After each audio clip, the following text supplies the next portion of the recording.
आज इस घटिका में मैं शास्त्री तृतीय वर्ष के छात्रों को साहित्य दर्पण से गुण स्वरूप का वर्णन कर रहा हूँ।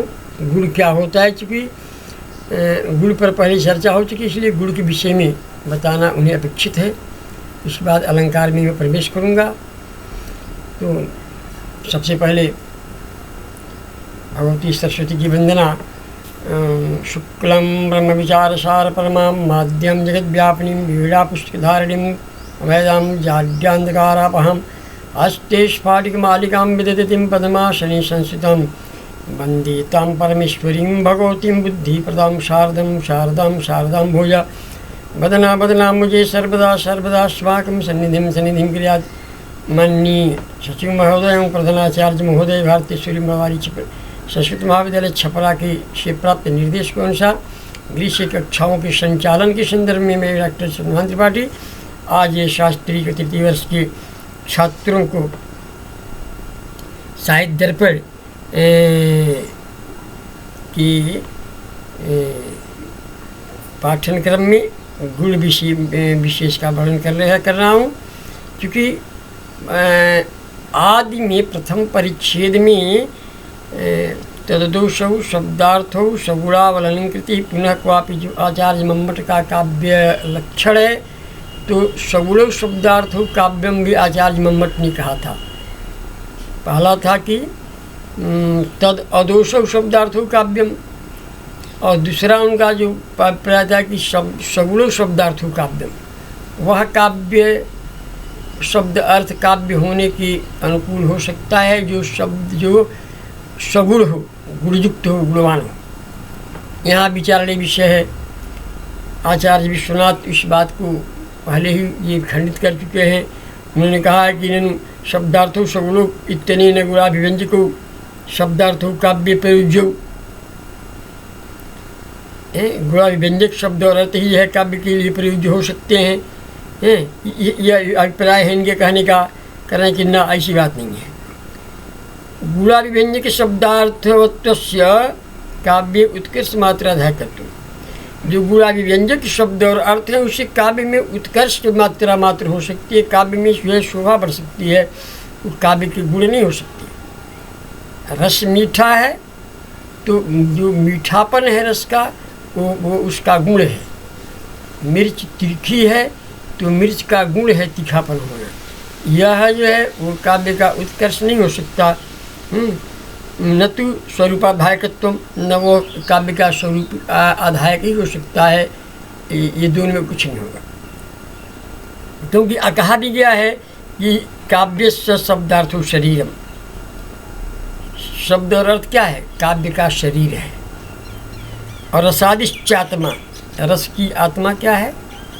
शरीर। काव्य की आत्मा क्या है? रस है। रसादिश्चात्मा, रस काव्य की आत्मा है। गुणा शौर्यादिवत, गुण क्या है? शौर्य है, पराक्रम है, बल है काव्य का। दोषा कालकत्वादियत, दोष क्या है? जैसे किसी मनुष्य का एक आँख काला हो जाए, मनुष्य तो कहलाएगा ही। अक्षरा काला कह सकते हैं, आँख से काला है। करणीय बधिरा कह सकते हैं। लेकिन मनुष्यत्व की जो निश्चित हो हर सकता, मनुष्य तो रहेगा ही, कुछ दोष उसमें हो सकता है। रीति अवय संस्था विशेष में जो रीतियाँ हैं अवय मन अंग विशेष के समान हो सकती हैं। अलंकारा कटकंडलादिवत, अलंकार जो होते हैं कटक कुंडल के समान हो सकते हैं। यही जो है, इसी पर जो है आगे चल कर के महाकवि जो आचार्य विश्वनाथ हैं ये गुण के विषय में वर्णन करते हैं। गुण क्या है ये देखें, ध्यातव्य है। गुण के विषय में कहते हैं कि जे रसासंगिनो रससांगित्वमाप्तस्य धर्मा शौर्या दयोजथा।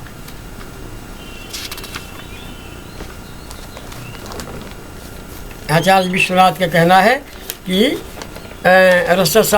रसस्यांगित्वाप्तस्य धर्मा शौर्यादयो यथा गुणा, अर्थात अंगित्व शरीरत्व को प्राप्त आत्मा के जैसे शौर्य आदि धर्म होते हैं, वैसे ही अंगित्व प्रधानत्व को प्राप्त रस के धर्मों को गुण इत्यादि कहते हैं। रस का एक धर्म है गुण। रसमात्र को धर्म होते हैं कि धर्म होते हैं, जैसे माधुर्य, ओज अथवा प्रसाद, त्रिधा, ये 3 तरह के गुण होते हैं। माधुर्य गुण, ओज गुण और प्रसाद, त्रिधा विभक्त, 3 में विभक्त होते हैं। माधुर्य, ओज और प्रसाद, ये 3 तरह के गुण होते हैं जो काव्यों में ग्राह्य है। अब यह माधुर्य किसे कहते हैं, ये ध्यातव्य है। माधुर्य गुण किसे कहते हैं? चित्त द्रवी भाव भयो ह्लादो माधुर्य मुच्यते। चित्र द्रवी भाव भयो ह्लादो माधुर्य मुच्यते। चित्त के आर्द्रता स्वरूप सुख विशेष को माधुर्य कहते हैं। जो चित्त के को द्रवीभूत कर दे, मन में आह्लाद को उत्पन्न करे, प्रसन्नता को उत्पन्न करे, उसे माधुर्य कहते हैं। वह है माधुर्यम द्युति कारणम। माधुर्य जो है द्युति का कारण है, ऐसी बात नहीं है, यह ठीक नहीं है, क्योंकि द्रवी भाव या द्युति आस्वाद स्वरूप आह्लाद से अभिन्न है, अतः वह कार्य नहीं हो सकता। आवृत्ति अल्प वृत्ति व मधुरा रचना यथा, अर्थात समास वृत्ति रहित अथवा अल्प वृत्ति छोटे समास वाले मधुर रचना, माधुर्य व व्यंजक रचना को मधुर कहते हैं। ये मधुराकृति कहते हैं, ये मधुर। इसे कालिदास के जितने भी श्लोक हैं वो माधुर्य गुण से ओतप्रोत हैं। जैसे आप देख लीजिए, सरसिजमनुविद्धं शैवलेनापि रम्यं यमिवक्यावल्कलेनापि तन्वी किमिव मधुराणां मण्डनं नाकृतीनाम्। सरसिजमनुविद्धं शैवलेनापि रम्यं मलिनमपि हिमांशोः लक्ष्मीं तनोति। सरसिजमनुविद्धं शैवलेनापि रम्यं मलिनमपि हिमांशोर्लक्ष्मीं तनोति। इदम अधिक मनुज्ञा बलकलेनापि तन्वी। यम अधिक मनुज्ञा बलकलेनापि तन्वी किमिव हि मधुराणां मण्डनं नाकृतीनाम्। यहाँ माधुर्य गुण है इस काव्य में, इस श्लोक में। और भी चित्रे निवेश्य परिकल्पित सत्यजोगात्। जब महाकवि कालिदास अभिज्ञान शाकुंतल में शकुंतला का वर्णन करने लगते हैं, रूपो चैन मनसा विधिना कृतान्, समस्त माधुर्य गुण से ओतप्रोत महाकवि कालिदास का जो भी काव्य है वो माधुर्य गुण से ओतप्रोत है। यह है माधुर्य। इसमें छोटे छोटे शब्द होते हैं, छोटे छोटे पद होते हैं, पाठकों को उबन नहीं होता है, मन में एक नई अभिलाषा का जन्म होता है, आगे बढ़ने की, उसको समझने की चेष्टा होती है। ये कालिदास के काव्यों में ही संभव है। और अभिज्ञान शाकुंतलम के चतुर्थ अंक के बाद कुछ इसमें ओज रस का प्रादुर्भाव हो गया है, इसलिए उधर माधुर्य नहीं है। माधुर्य 3 अंक के पहले ही अभिज्ञान शाकुंतलम में या रघुवंश आदि काव्यों में भी माधुर्य रस से ओतप्रोत सभी काव्य इनके हैं, चाहे कुमार संभव हो, चाहे रघुवंश महाकाव्य हो। माधुर्य रस देखना हो तो कालिदास की जो है मेघदूत में देख लीजिए,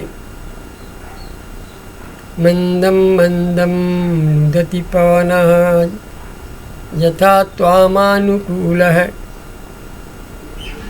मंदम मंदम नुदति पवनः, कितनी मधुरता है इस पदों में। वक्रः पंथा यद्यपि भवतः प्रस्थितस्योत्तराशाम्। एक एक पद को आज विश्लेषण कीजिएगा तो माधुर्यता से ओतप्रोत है। ये है माधुर्य गुण, जो काव्य में एक उत्कर्ष का यह है द्योतक हो जाता है, काव्य के शोभा को एकाएक बढ़ा देता है। इसे माधुर्य गुण। जैसे शरीर कोई व्यक्ति है, पहलवान है, अंग से संपुष्ट है, सभी अवयवों से परिपुष्ट है, तो उस व्यक्ति का ये गुण है। व्यक्ति नहीं हो सकता, व्यक्ति का गुण हो सकता। वही है काव्य में जो गुण है वही है माधुर्य। जो हुआ वो जो कहते हैं ओजश्चित्तस्य विस्तार रूपम दीप्तत्वमुच्यते। ओज क्या है और तो ये कहाँ कहाँ पाया जाता है? तो वीर विभत्स रौद्रेषु क्रमेणाधिक्यमस्यतु। यह वो जो है ओजश्चित्तस्य विस्तार रूपम दीप्तत्वमुच्यते, अर्थात चित्र के विस्तार रूप दीपत्व को ओज कहते हैं। जो चित्र को विस्तृत कर दे, विस्तारित कर दे, उसे यह विभत्स और रौद्र रस में इसका क्रम से आधिक्य होता है। वीर विभत्स रौद्र, केवल वीर में विभत्स नहीं, वीर रस में, विभत्स रस में और रौद्र रस में, इसमें ये आधिक्य रूप से पाया जाता है। ये एक श्लोक जो है भगवान वहाँ का है, ये एक श्लोक है सूर्योधन के इस समय का वीर संहार का है। ये चंचत भुज भ्रमित चंड गदाभिघात संचूड़ितारु युगलस्य सूर्योधनस्य। यहाँ वीरस का श्लोक है। यहाँ पर यह है ये ओज गुण है, ओज गुण है ये अच्छी। फिर अब उसके बाद प्रसाद गुण आते हैं। प्रसाद कहते हैं कि चित्तम व्यापनोति जब क्षिप्रम शुष्किनांधन व्यानलः स प्रसाद समस्तेषु रसेषु रसनाचुष। अर्थात अनल अग्नि शुष्केंधन शुष्क काष्ठमिवजः गूढ़चित्तम मानसम क्षिप्रम शीघ्रम व्यापनोति आविष्करोति। जैसे चित्त को चित्तम व्यापनोति यह क्षिप्रम, जो क्षिप्र मैंने तत्काल शीघ्र ही चित्त को यह व्यापनोति विस्तारित कर देता है, फैला देता है ना। कैसे भाई? जिसे अनल अग्नि, जैसे अग्नि जो होता है वो अनल मैंने अग्नि, शुष्केंधन शुष्क में सूखे हुए काष्ठ में जैसे बहुत तेज़ी से फैल जाता है। सूखी लकड़ी मिल जाए तो अग्नि जैसे तत्काल उसमें उसको जला देती है, वैसे ही प्रसाद गुण जो है तत्काल ही चित्त को व्यापृत में चित्त को विस्तारित कर देता है, फैला देता है। वो इसके लिए उदाहरण देते हैं ये कि सूची मुखेन सकृदेव कृत प्रणस्त्वम मुक्ता कलाप लुठसी स्तयो प्रियाया बालैस्मरस्य सतसो विनिकृत्यमार्मा स्वप्ने पिताम कथमहम न विलोकयामि। या बसंत तिलका छंद है। उत्तम बसंत तिलका तब जागय। बसंत तिलका छंद का लक्षण है कि उत्ता बसंत तिलका तब जागय।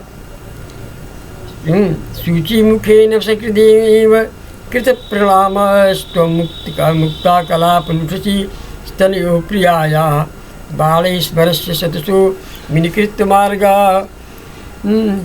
मर्मा स्वप्ने पिताम कथमहं न विलोकयामि। कांता विक्तस्य कस्यचित् पुरुषस्य मुक्ता कलापं संबोधयितुम् इयम्। कांता विक्तस्य, जो अपनी प्रिया से विक्त है, बिछड़ा हुआ है, ऐसे किसी पुरुष का जो है ये संभाषण है, ये कथन है। देखिए यहाँ पर सूची मुखेन सकृदेव कृत व्रणस्त्वम मुक्ता कलापलुठसी स्तनयोः प्रियाया बालैस्मरस्य सतसो विनिकृत्य मर्मा स्वप्ने पिताम कथमहं न विलोकयामि। कोई यह है अपनी प्रिया से विक्त पुरुष है, वो मैं अपना भाव प्रकट करता है, कह रहा है कि हे कहता है जो मोती की माला होती है, मोती की माला को उलाहना देता है कि हे मुक्ता कलाप, तुमको एक ही बार सुई से छेद दिया गया, तुम्हें छेद कर दिया गया, और उस छेद कर देने के बाद एक बार तुम्हें छेद कर देने के बाद तुम माला के रूप में ग्रथित हो गया, तो तुम मेरी प्रिया के वक्षस्थल पर हे मुक्तिकार सूची मुखेन सूच्यग्रभागेन सकृत मनि एक बारमेव कृतव्रण विहित छिद्रासंतम प्रियाया बल्बायास्तनयोः कुचयोः लुठसी इतस्ततः संचलसि। पुनश्च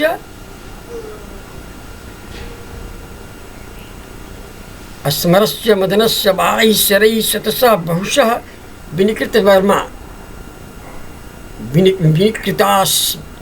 विनिकृतानि विच्छिन्नानि मर्माणि हृदयास्पर्शस्थलानि यशसः तादृशम् अहं प्रियविक्तः स्वप्नेऽपि स्वपावस्थायामपि तां प्रियां कथं न केन प्रकारेण न विलोके न पश्यामि। तुम तो एक बार सुई के अग्रभाग से तुम्हें छेद कर दिया गया और तुम्हें इसमें वो सूत्र पहना दिया गया तो तुम माला के रूप में पड़ित होकर के प्रिया के स्तनों पर लोटपोट बराबर होते रहते हो। और मैं कामदेव के बाणों से हजारों बार बेधा जाता हुआ भी और मर्माहत हो, मेरा हृदय मर्माहत हो जाता है प्रिया की वियोग से वियुक्त होने पर भी, क्यों स्वप्न में भी मैं उसका दर्शन नहीं कर पाता हूँ। ये है ना, ये इसका अभिप्राय है। इसमें वसंतल का छंद है। श्रुति मात्रा अर्थ तो अर्थबोध प्रसाद व प्रसादाख्य गुण, यहाँ प्रसाद गुण है ना। गुणानाम शब्द गुणत्वेन रसांगित्वमाप्ते आप्तस्य गुणानां रसधर्मत्वं प्रतिपादितं तर्हि कथमेषां गुणशब्दत्वमित्याशंकायाम् आह पुनश्च कहते हैं कि येषां गुणानां शब्दगुणत्वं तु अत्र शब्दपदमर्थोपलक्षणम् इत्यादि। ये हुआ माधुर्य, ओज और प्रसाद, ये तीन जो है गुण हुए जो शब्द और अर्थ में उत्कर्ष साधायक होते हैं, उत्कर्ष को देने वाले होते हैं, उत्कर्ष के प्रायोजक होते हैं। ये इस तरह अब आगे जो है रीतियाँ होती हैं। रीति को भी जान लेना अपेक्षित होगा। माधुर्य व्यंजक की जो है ये हो गया माधुर्य उद प्रसाद। और अब आगे रीतियाँ भी ये आएंगी। पद संघटना रीति ही अंग संस्था विशेषवत, पहले ही भी कह चुके हैं वो कि पद संघटना रीति रंग संस्था विशेषवत उपकर्तृ रसादि नाम, ये रस इत्यादि की उपकर्तृ हुआ करती है। ये जो है चार तरह की रीतियाँ होती है, वैदर्भी, गौड़ी, पंचाली और लाटिका, चार रीतियाँ होती है ना।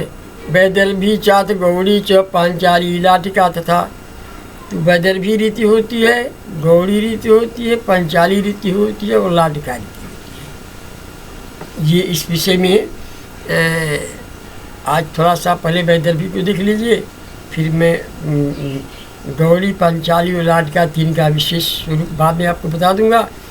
तो माधुर्य व्यंजक वर्णे रचना ललितात्मिका आवृत्ति व वैदर्भी रीति ऋष्यते।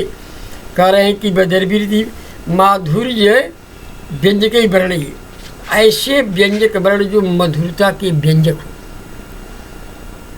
और रचना ललितात्मिका जो ललित रचना से युक्त हो,